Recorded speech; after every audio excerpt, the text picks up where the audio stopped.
Este podcast se presenta por cortesía de Movistar Empresas, el aliado que está transformando y potenciando negocios en toda Hispanoamérica con soluciones digitales en cloud, IoT, seguridad, conectividad, Big Data y advertising. Movistar Empresas, siempre el camino seguro.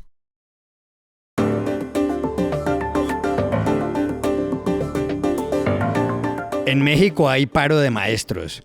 Miles de ellos piden que les suban el sueldo y que les bajen la edad de jubilación.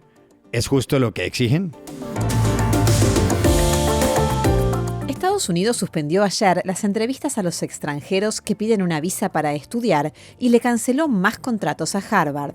Hoy los datos. Una empresa acaba de publicar un estudio sobre el precio de los huevos en varias ciudades de América Latina y el mundo. ¿Cuál es la conclusión?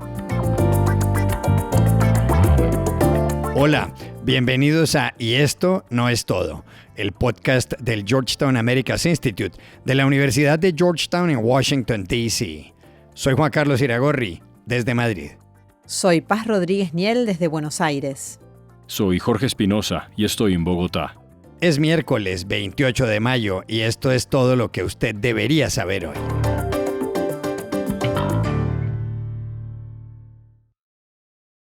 México lleva 2 semanas paralizado por los maestros. Miles de ellos, agrupados principalmente en la Coordinadora Nacional de Trabajadores de la Educación, piden un incremento salarial del 100% y la rebaja de la edad de jubilación.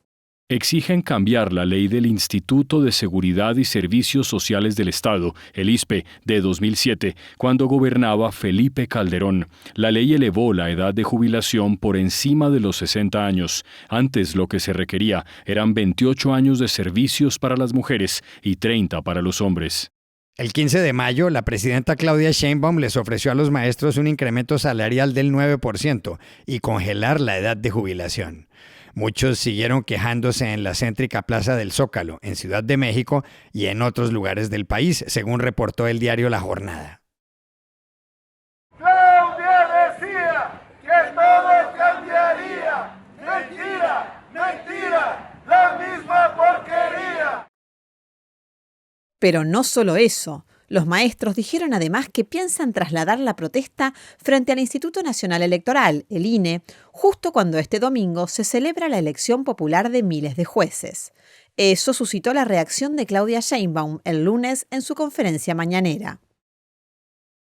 Fíjense qué curioso. De hecho, hoy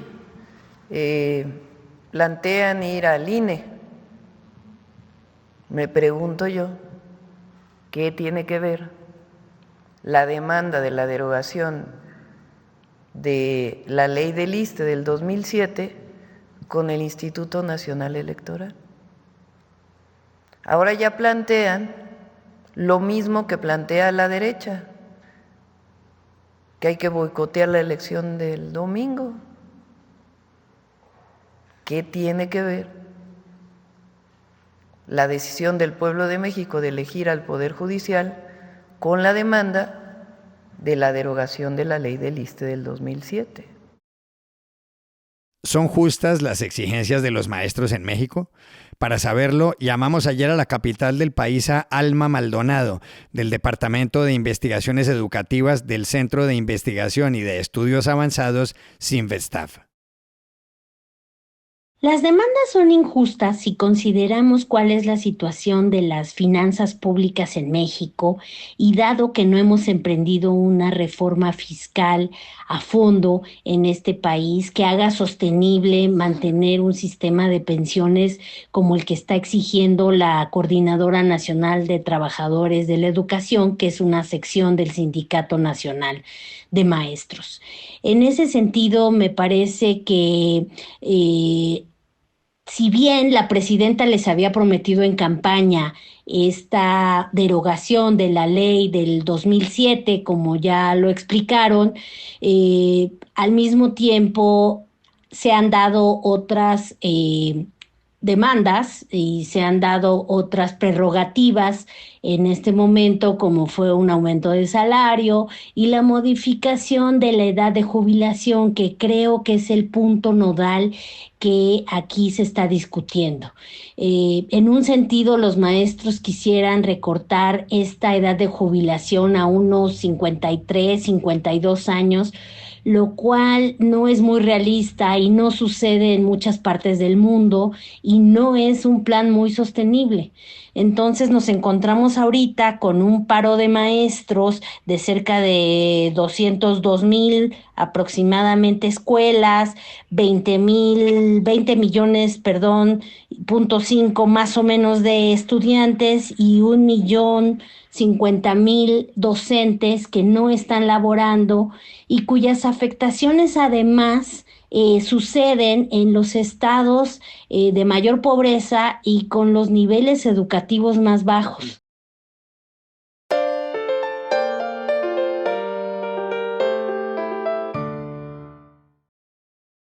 La ofensiva del gobierno de Donald Trump contra la Universidad de Harvard y otros centros educativos de Estados Unidos sigue en pie. Prueba de ello es un cable que el Departamento de Estado envió ayer a todas las embajadas y consulados estadounidenses en el mundo. El cable ordena suspender de inmediato las entrevistas a los extranjeros que quieren conseguir un visado para estudiar en universidades estadounidenses. Además, indica que en el futuro se les revisará el material que figura en sus redes sociales. No parece algo efímero. Ayer en Washington, Tammy Bruce, portavoz del Departamento de Estado, dijo que van a continuar revisando las solicitudes de estudiantes, de turistas o de quien sea. Y agregó que, aunque parezca controversial, todo país debería hacerlo. We're going to continue to vet, and we continue to have an interest. Again, whether they be student or if you're a tourist who needs a visa or whoever you are, we're going to be looking at you. I think why that would, it seems to be such a controversial thing that's going on, but it shouldn't be. And every nation should take seriously and does who's coming in. Las personas afectadas por el cable del Departamento de Estado son aquellas que solicitan una visa de Estados Unidos tipo F, M o J, y aquí vale la pena tomar en cuenta que entre 2023 y 2024 hubo más de 1.100.000 alumnos extranjeros en las universidades de ese país. Para varios centros universitarios de Estados Unidos, los estudiantes del exterior son importantes. En el Illinois Institute of Technology, por ejemplo, componen el 51% del total. En Columbia University en Nueva York, el 39%. En Boston University, el 29%. Y en Harvard, el 26%. Ayer, por otra parte, se informó que la Casa Blanca ordenó cancelar todos los contratos aún vigentes entre el gobierno y Harvard. ¿En qué consiste este nuevo paso de la disputa de Trump con la universidad más prestigiosa del país? Hablamos ayer en Washington, D.C. con la periodista Dori Toribio. Juan Carlos, el presidente Trump va a pedir a todas las agencias del gobierno de Estados Unidos que cancelen contratos federales con la Universidad de Harvard por valor total de $100 millones. Se trata de una treintena de contratos y puede suponer otro golpe importante a la universidad. La solicitud se recoge en una carta de la Casa Blanca a la que ha tenido acceso el diario The New York Times, que dice que Harvard ha incumplido los estándares educativos. Este paso demuestra que el presidente no da marcha atrás en su ataque a la prestigiosa universidad que comenzó el mes pasado. Congeló entonces más de $2.000 millones en fondos del gobierno a Harvard destinados a becas e investigaciones. Y hace unos días, además, trató de impedir que se inscribieran allí estudiantes internacionales, que representan casi el 30% de los estudiantes de Harvard, una medida que ha quedado temporalmente paralizada por la juez federal Alison Burroughs, pendiente de una audiencia este jueves, día clave, cuando se determinará el futuro de esta prohibición de la que dependen las visas de miles de estudiantes extranjeros de Harvard primero, pero recordemos que el presidente de Estados Unidos está amenazando a otras universidades de élite también, como la Universidad de Columbia. Trump les acusa de no tomar suficientes medidas contra el antisemitismo y en el caso de Harvard, con la que tiene especial fijación, Trump pidió en abril cambios internos. Harvard dijo que no, siendo la primera gran universidad en demandar a la Casa Blanca varias veces desde entonces, por lo que considera un ataque contra su independencia académica. Por eso, de lo que pase ahora dependerá la lucha del resto de universidades, una batalla que tiene muchas aristas. Trump ha dicho que cree que estos centros son demasiado progresistas, que hay muchas protestas contra Israel o que, en el caso de Harvard, hay demasiados estudiantes extranjeros, mientras que otros estadounidenses querrían asistir. Por lo tanto, aquí estamos ante una cuestión de poder, una vez más, de ampliar su poder ejecutivo. Trump quiere controlar estos espacios académicos que están recibiendo un mayoritario apoyo público frente a sus ataques. La última encuesta de ABC News dice que un 66% de los estadounidenses están del lado de Harvard. Y una cosa interesante más, Donald Trump siempre ha tenido mucha admiración por las universidades de élite o Ivy League, el grupo de 8 universidades de excelencia académica al que pertenecen Harvard, Columbia o la Universidad de Pensilvania, donde estudió el propio Trump y varios de sus hijos, así como otros miembros de su gobierno, algo que el presidente siempre subraya cuando habla de ellos, como un gran logro. Por ejemplo, el secretario de Salud, Robert Kennedy Jr., que estudió en Harvard, como el secretario de Defensa, Pete Hegseth, o su vicepresidente, J.D. Vance, licenciado en Derecho por la Universidad de Yale. Pero ahora cargan contra estas universidades dentro de la llamada guerra cultural. Incluso hay quienes sugieren si en esta lucha hay también algo personal. El senador demócrata de Rhode Island, Sheldon Whitehouse, se preguntó en un mensaje en las redes sociales cuántos miembros de la familia Trump fueron rechazados por Harvard.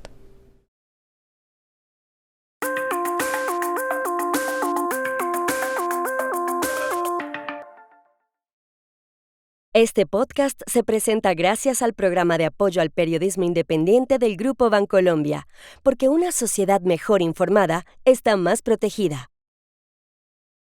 Uno de los factores importantes a la hora de medir el costo de la canasta familiar o de la cesta de la compra es el precio de los huevos. No hay país donde esto no incida cuando se hacen análisis económicos. Hace justamente un mes habló del tema el presidente de Estados Unidos, Donald Trump. En la oficina oval, dijo ante los periodistas que, al llegar al gobierno, los huevos habían subido un 87%. Trump agregó que esa era la situación cuando llevaba apenas 7 días en la Casa Blanca y añadió que en la Pascua de Resurrección todo había cambiado, pues los huevos habían bajado un 92%. I've only been here, this is my 7th day. And they were right. They went up 87%, and you couldn't get them. They said, you won't have eggs for Easter, which is coming up. Happy Easter, everybody. You won't have eggs for Easter. And we did an unbelievable job, and now eggs are all over the place, and the price went down 92%. A propósito del tema, la semana pasada, Emporia Consultores y Asociados publicó en Colombia un estudio sobre el precio de una docena de huevos en las principales ciudades de Sudamérica y otras zonas del mundo. ¿Cuáles fueron las principales conclusiones? Hablamos ayer en Bogotá con Yoko Monroy Pardo, uno de los fundadores de la compañía. De las conclusiones más importantes que podemos entregar es que en comparación con el mismo estudio que realizamos en el mes de marzo del presente año, la tendencia mayoritaria de las ciudades capitales medidas es el alza en el precio de la canasta de 12 huevos, teniendo particular atención 2 ciudades. En Montevideo, en Uruguay, donde el valor se incrementó en un 82.3%, y en Buenos Aires, donde el valor promedio subió un 51.4%. En contraste, hay 4 ciudades que presentan una tendencia a la baja: Bogotá, Ciudad de Panamá, Madrid y Sao Paulo en Brasil, siendo esta ciudad, Sao Paulo, la que presenta un mayor porcentaje de baja en el precio con un 8%. Bajo este parámetro, podemos concluir que la ciudad de Asunción en Paraguay es la ciudad más económica con un valor de $1.88 y la ciudad más costosa de todo el estudio, Nueva York, con un precio promedio de $7.24.